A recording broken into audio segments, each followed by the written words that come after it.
Hello everyone, आज के इस वीडियो में हम डिस्कस करेंगे क्लास 10th केमिस्ट्री के एक छोटे से चैप्टर मेटलर्जी से रिलेटेड कुछ बहुत ही इंपॉर्टेंट मल्टीपल चॉइस क्वेश्चंस जो कि आपको बोर्ड एग्जाम्स में काफी हेल्प कर सकते हैं, जिससे आपको आइडिया हो जाएगा कि बोर्ड एग्जाम्स में किस तरीके के क्वेश्चंस आपको पूछे जा सकते हैं। तो चलिए स्टार्ट करते हैं विद क्वेश्चन नंबर 1, जो कि आपको कहता है an element of an organic compound found in nature and contains metals is known as. तो इनऑर्गेनिक कंपाउंड बोला जा रहा है और क्या कहा जा रहा है इसमें कि मेटल्स उसमें प्रेजेंट है, तो ऐसे सब्सटेंसेस को क्या कहा जाता है? मिनरल्स कहा जाता है या ओर्स कहा जाता है, दोनों कहा जाता है। तो करेक्ट आंसर इज मिनरल्स। और तभी कहा जाता है उसको जब आप उससे कन्वीनियंटली मेटल्स को रिमूव कर सकते हो, मेटल्स को सेपरेट कर सकते हो, मेटल्स को एक्सट्रैक्ट कर सकते हो। तो ध्यान रखिए, और उसको तब तक आप नहीं बोल सकते हो जब तक आपको यह नहीं पता कि उससे आप मेटल्स को एक्सट्रैक्ट कर सकते हो इजीली या नहीं। नेक्स्ट क्वेश्चन है हमारे पास, A chemical process of extracting a metal from its ore is known as। तो केमिकल प्रोसेस जिससे मेटल को एक्सट्रैक्ट किया जाता है उसकी ओर से, उसको हम क्या कहते हैं? That is known as metallurgy. ये तो बहुत इजी सा क्वेश्चन आपके पास है। नेक्स्ट क्वेश्चन हमारे पास है, a mineral from which metal is extracted economically. तो मैंने अभी आपको बताया कि किसी भी मिनरल से, क्योंकि मिनरल्स तो बहुत सारी होती हैं, और जिस मिनरल से आप मेटल्स को इकोनॉमिकली इजीली एक्सट्रैक्ट कर सकते हो, प्रॉफिटेबली एक्सट्रैक्ट कर सकते हो, उसको हम कहते हैं ओर। ध्यान रखिए, उसको हम कहते हैं ओर। गैंग या मैट्रिक्स इंप्योरिटीज होती हैं जो कि ओर में प्रेजेंट होती हैं। नेक्स्ट क्वेश्चन देखिए, an unwanted earthly metal material associated with tin ore, with tin ore नहीं होना चाहिए, विद एन ओर होना चाहिए, with an ore as impurity is known as. तो किसी भी ओर में प्रेजेंट जो अनवांटेड अर्थली मटेरियल्स होते हैं, इंप्योरिटीज होते हैं, जैसे डस्ट हो गया, डर्ट पार्टिकल्स जो होते हैं, सैंड पार्टिकल्स जो होते हैं, उनको हम क्या कहते हैं? तो मैंने अभी आपको बताया, उसको हम कहते हैं गैंग, उसको हम कहते हैं गैंग या फिर मैट्रिक्स। दूसरा आपके पास टर्म आती है फ्लक्स। तो फ्लक्स अलग चीज होती है, फ्लक्स को हम ऐड करते हैं इन गैंग पार्टिकल्स को रिमूव करने के लिए। और फ्रोथ, फ्रोथ काफी डिफरेंट चीज होती है। नेक्स्ट क्वेश्चन हमारे पास आता है, the process used to convert impure alumina to pure alumina। तो जिस प्रोसेस में हम impure alumina से pure alumina obtain करते हैं, उस प्रोसेस का नाम क्या है? तो that process is known as, आपको पता होगा उस प्रोसेस को, एक केमिकल प्रोसेस होता है जिसको हम कहते हैं बेयर्स प्रोसेस। इस प्रोसेस को हम कहते हैं बेयर्स प्रोसेस। तो इसका आप ध्यान रखोगे, इस प्रोसेस का नाम है बेयर्स प्रोसेस। तो आई होप कि आपको ये क्वेश्चन समझ में आ गया होगा। रोस्टिंग अलग चीज होती है, रोस्टिंग में हम जो मेटल ऑक्साइड है वो फॉर्म करते हैं ओर से। इलेक्ट्रोलिटिक रिफाइनिंग, रिफाइनिंग में हम प्योर मेटल फॉर्म करते हैं, यहाँ पे तो हमको अभी एल्यूमिना ही मिल रहा है। और प्योरिफिकेशन, तो प्योरिफिकेशन जनरली रिफाइनिंग के लिए हम टर्म यूज करते हैं।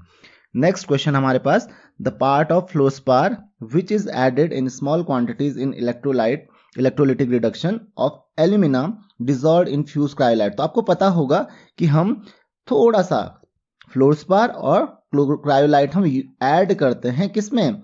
एल्यूमिना में। तो क्वेश्चन पूछा जा रहा है किसके लिए? इलेक्ट्रोलिटिक रिडक्शन के लिए। हम जब रिडक्शन करते हैं, जब हम इलेक्ट्रोलिटिक रिडक्शन करते हैं एल्यूमिना का, तो उसके लिए हम यूज करते हैं क्या? Cryolite and फ्लोस्पार। तो पूछा जा रहा है कि क्यों यूज किया जाता है एज अ कैटलिस्ट। तो क्या ये एज अ कैटलिस्ट यूज किया जाता है? जी नहीं। दूसरा है to make the fuse mixture very conducting. तो क्या ये सही है? तो जी हाँ, ये सही है। तो कंडक्टिविटी बढ़ाने के लिए किया जाता है। Then to lower the temperature of the melt. तो ये गलत है, टेम्परेचर नहीं। हाँ, अगर ये होता to lower the melting point of alumina. तो आपको पता होगा कि दो चीजें यहाँ पे यूज होती हैं, दो चीजों की वजह से इन दोनों को यूज किया जाता है, क्रायोलाइट एंड फ्लोरोस्पार को। तो क्रायोलाइट एंड फ्लोरोस्पार को क्यों यूज किया जाता है?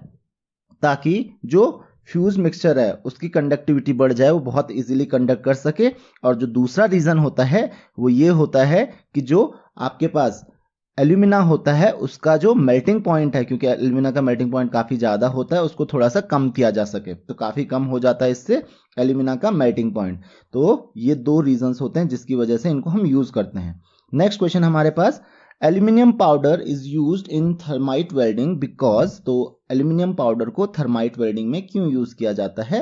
क्योंकि aluminium is a strong reducing agent. तो इसका ध्यान रखिए, इसी वजह से इसको यूज किया जाता है, क्योंकि एल्यूमिनियम क्या होता है? काफी अच्छा रिड्यूसिंग एजेंट होता है। नेक्स्ट क्वेश्चन है, metal aluminium and copper present in the alloy. तो एल्यूमिनियम और कॉपर किस एलॉय में प्रेजेंट होते हैं? तो क्या इसका आंसर सोल्डर है? बिल्कुल नहीं, सोल्डर टिन का एलॉय होता है। ब्रास, कॉपर तो होता है इसमें लेकिन एल्यूमिनियम नहीं होता है। ब्रोंज में भी कॉपर तो होता है लेकिन एल्यूमिनियम नहीं होता है। द करेक्ट आंसर इज ड्यूरेल्यूमिन, जिसमें एल्यूमिनियम एंड कॉपर आपको दोनों मिल जाते हैं। तो मोस्टली जो 90% से ज्यादा इसमें क्या होता है, 90 to 92% लगभग इसमें एल्यूमिनियम होता है, लगभग 4% के आसपास इसमें कॉपर होता है। देन उसके अलावा मैग्नीशियम, मैंगनीज सब होता है इसमें, लेकिन जो मोस्ट क्वांटिटी जो सबसे ज्यादा होती है एल्यूमिनियम और कॉपर की होती है। नेक्स्ट क्वेश्चन हमारे पास है, in electrolytic refining of metals the impure metal is made. तो इलेक्ट्रोलिटिक रिफाइनिंग हम जब भी करते हैं मेटल्स की, तो इम्प्योर मेटल इज मेड क्या होता है? कैथोड होता है, सॉल्ट ब्रिज होता है, एनोड होता है या इलेक्ट्रोड होता है? तो देखो इलेक्ट्रोड तो होता ही है। तो ध्यान रखिए, आपने जब हम इलेक्ट्रोलिसिस भी पढ़ रहे थे उसमें भी हमने पढ़ा था कि जो इम्प्योर मेटल होता है, impure metal is made anode. Impure metal को हम क्या बना देते हैं? एनोड बना देते हैं। प्योर मेटल को हम बनाते हैं कैथोड। तो प्योर मेटल कहाँ पे डिपॉजिट होता है? कैथोड पे। Salt bridge completely different concept है, ये आप नेक्स्ट क्लासेस में पढ़ोगे। और इलेक्ट्रोड्स तो दोनों होते हैं, एनोड एंड कैथोड। तो करेक्ट आंसर इज एनोड। सही आंसर क्या हो जाएगा? एनोड। और अब हम बात करते हैं लास्ट क्वेश्चन के, the method use for refining of aluminium. तो कौन सा मेथड हम एल्यूमिनियम की रिफाइनिंग के लिए यूज करते हैं? Halls process? जी नहीं, ये एल्यूमिना हॉल्स प्रोसेस और बेयर्स प्रोसेस, बेयर्स प्रोसेस दोनों किसके लिए यूज करते हैं हम लोग? एल्यूमिना को प्योरीफाई करने के लिए, कंसंट्रेशन ऑफ ओर जिसको हम कहते हैं। तो ये गलत हो जाएगा। The correct answer is hoops process. सही आंसर क्या होगा यहाँ पे? हूप्स प्रोसेस होगा, ऑल ऑफ द अबव नहीं होगा। क्या होगा इसमें? हूप्स प्रोसेस को रिफाइनिंग के लिए यूज किया जाता है। हॉल हेरॉल्ड्स प्रोसेस को रिडक्शन के लिए, एल्यूमिना के रिडक्शन के लिए यूज किया जाता है। और बेयर्स प्रोसेस या हॉल्स प्रोसेस को किस लिए यूज किया जाता है? जो एल्यूमिना होता है उसके कंसंट्रेशन ऑफ ओर के लिए, या फिर आप कह सकते हो उसको प्योर करने के लिए, उससे इंप्योरिटीज रिमूव करने के लिए।